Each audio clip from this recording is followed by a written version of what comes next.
Tonight, French bread bank opens its doors to the Fijian public. Environment expert warns against coastal development around Suva. And Lomai Viti Festival kicks off in the capital.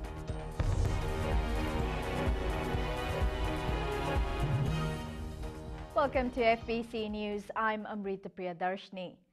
After months of expectation and preparations, a French-owned bread bank launched its services today in Suva.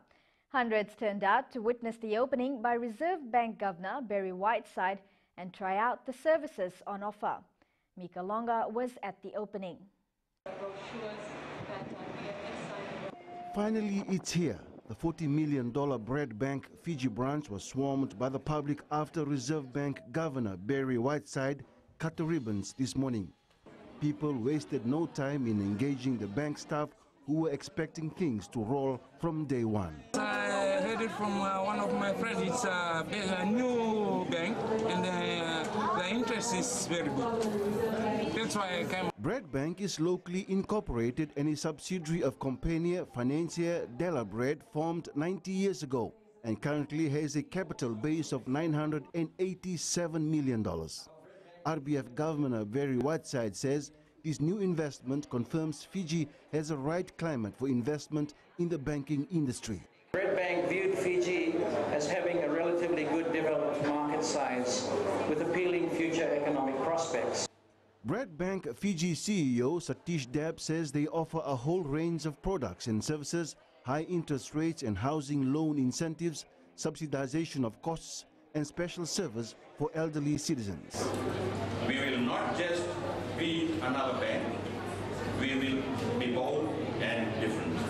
People from all walks of life, including the Reserve Bank Governor, took advantage of what was on offer. Well, I hope they can live up to the promises that Satish said earlier on. But I think it's excellent that I was able to do this today. And I'm quite sure they'll make a tremendous contribution to the Fiji's economic progress and development. For the new bank's boss, it's a sigh of relief after months of sleepless nights. I very much expected this, and our presence over here is very strong. Today's opening of Bread Bank offers a vast choice of services and products customers can take advantage of in the banking industry.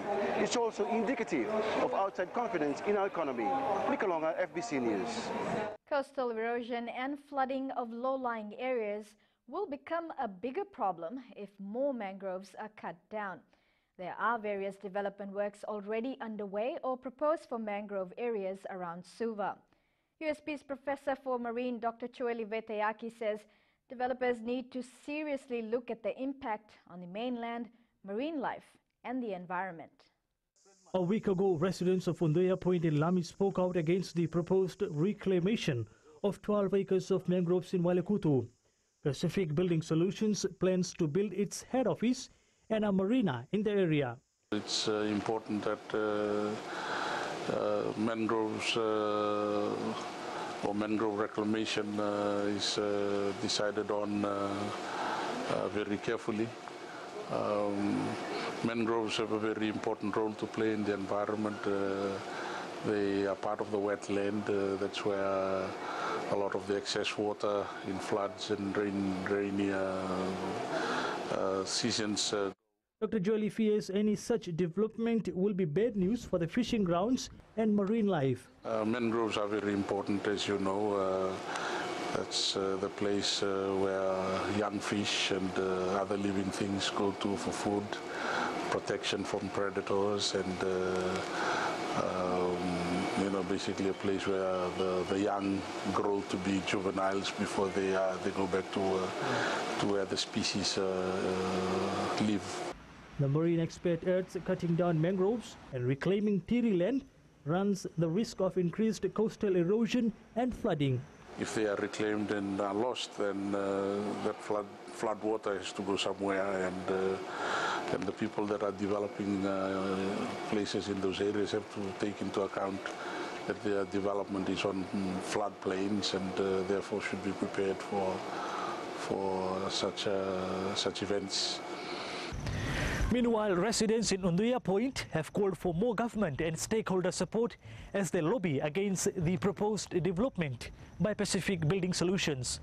Dev Narayan, FBC News. The National Fire Authority is still interviewing staff of the Naviti Resort over the fire that destroyed a large part of the establishment. Chief Executive John O'Connor says they are close to determining how the fire started. However, the results won't be made public just yet. He's confirmed the fire started from the Kids Club. A meeting with hotel management tonight will discuss the possible causes of the blaze and the estimated damage sustained. The fire on Thursday afternoon burned down 2 restaurants, the Kids Club, lounge area and boutique shops.